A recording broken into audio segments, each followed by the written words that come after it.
I'm Dr. Ray McAllister. I developed the Qriama idea to help people imagine heaven and dream of the wonders that God has planned for us.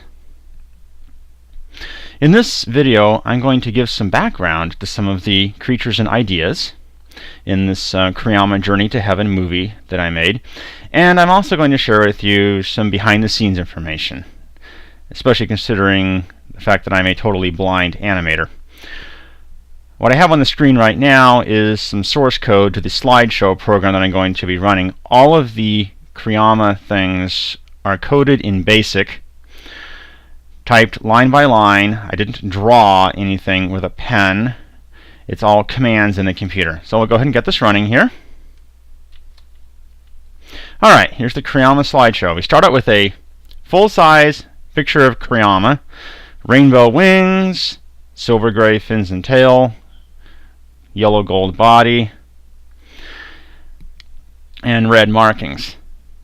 And this, I wasn't able to use very many fancy mathematical formulas to code. I just told the computer what to put line by line, maybe put a box here, square here, whatever.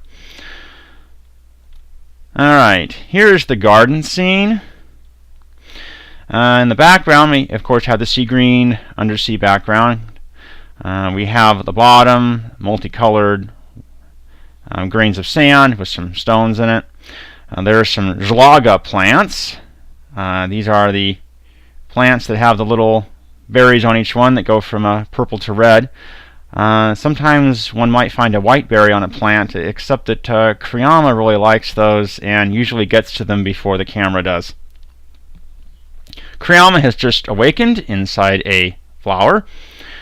I actually had to do some tricks to get the flower to work right, because the flower covers her during the first part of the movie and then opens so that you can see her. I had to make the center of the flower first, put that on, and then put Qriama in it, and then put the graphic for the petals on top of that. Next to her on the ground is a gelm, a little red and such creature. That's actually a Julia fractal that I produced. On the right is Zana, Qriama's friend. Now, Qriama is the ultimate tour guide. She knows all the cool places to visit on Qriam, the name of the moon they're on. And she also is a Grand Master of underwater basket weaving.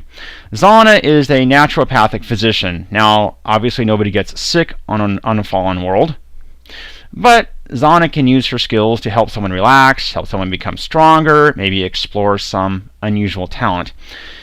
And Zana's toe is touching a stone that, when you touch it, it lights up. Okay, here's the undersea scene. We have a large front view of Qriama.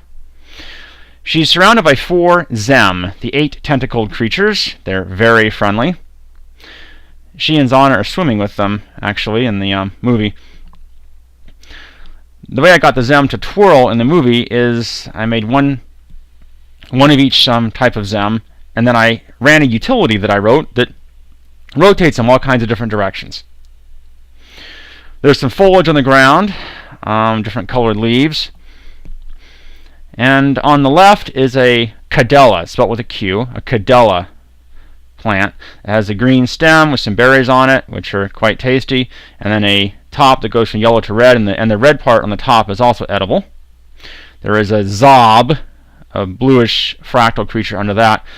On the right, there is another gelm, a little reddish thing, which is under a bejem plant. This is a spiral fractal, kind of lavenderish, and the tips of the tips of the little spikes, the spiral spikes on it, are edible too. Here's the surface scene. We have Qriama and Zana flying. Now you see a back view of them, so you will notice the stripes on their backs, part of the markings. The sun is red and the sky is turquoise. And there's rainbows everywhere on this planet. Below the sky is a little bit of water. And the wave form of the water, I'm not going to bug you with too many formulas, but since I used a lot of math here, the wave I simply generated by the simple equation y equals 7 times the sine in degrees of x, where x is like how far left to right and y is how far up and down.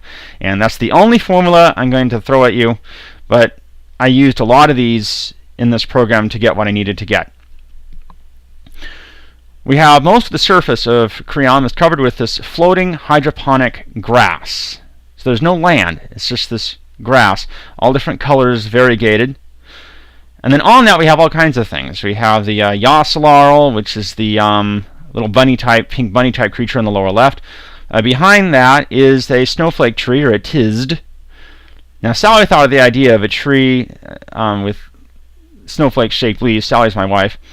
And I decided, well, why don't I make the tree look like a big snowflake? So I had the computer first draw a Star of David design, and then I had it keep track of all the boundaries and borders of that, the outer borders of that Star of David design, and then I ran a program where I had it fill that area with just leaves, snowflake leaves of all different colors that you see here, and it ended up making it fill those boundaries perfectly, and then we have a snowflake tree. We also have a lom, which is that alternating blue and red petaled flower. There is a deem, which is that plant with a coiled stem and the flower that has the pastel colors in it. And then in the back on the right is a chev.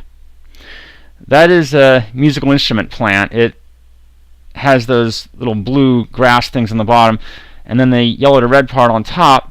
It works like a musical instrument. If a Qriaman flies over that, the yellow to red part acts like strings, and the grass part acts like pipes, and you have strings and pipes playing music. The sky scene. We have pink clouds. Of course, you have the red sun, the bluish green sky. The upper left corner is Hleo. This is the planet that Qriam orbits. It took some really fun trigonometry to get the purple rings to be at an angle around this green planet. We have two flying serpents on top called Mzaki. And notice they have fins, which means they could swim underwater. Zana and Qriama are standing next to each other on top of a cloud. You can walk on clouds on this moon. Below them, or kind of more on the sides, are two floating plants called agara. And the idea of them is this way you don't have to go down to the surface to get food. You can just reach out and grab a couple of berries, and there you are. Above Zana and Qriama is a Za'ama. This is a another little fractal creature. It's this reddish-orange thing that blows itself up with the natural trace amounts of helium in the atmosphere, and then you have a floating creature that, in the movie, jumps on their backs, Qriama and Zana, and so on and so forth. The final scene is the heaven scene, or the night scene. All the stars in the deep purple sky. You have Hleo on the upper left, the planet this orbits. Qriama is sleeping on a cloud. Night clouds are deep red instead of pink. We have the portal to heaven there on the middle right. And there's two angels, one on either side of it.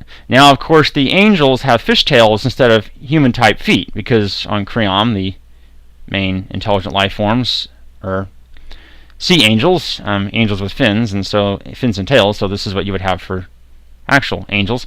Above the portal is a seraph. Now, a lot of people think seraphim look like angels. Actually, a seraph is a flying fiery serpent, according to the Hebrew of Isaiah 6, so hence the pattern there. And then the portal has all these rainbows around it, and you go through it, you are in heaven. And that is basically the idea of this movie, to try to help us imagine heaven. I thought of this idea about 18 years ago and wrote some poetry about it.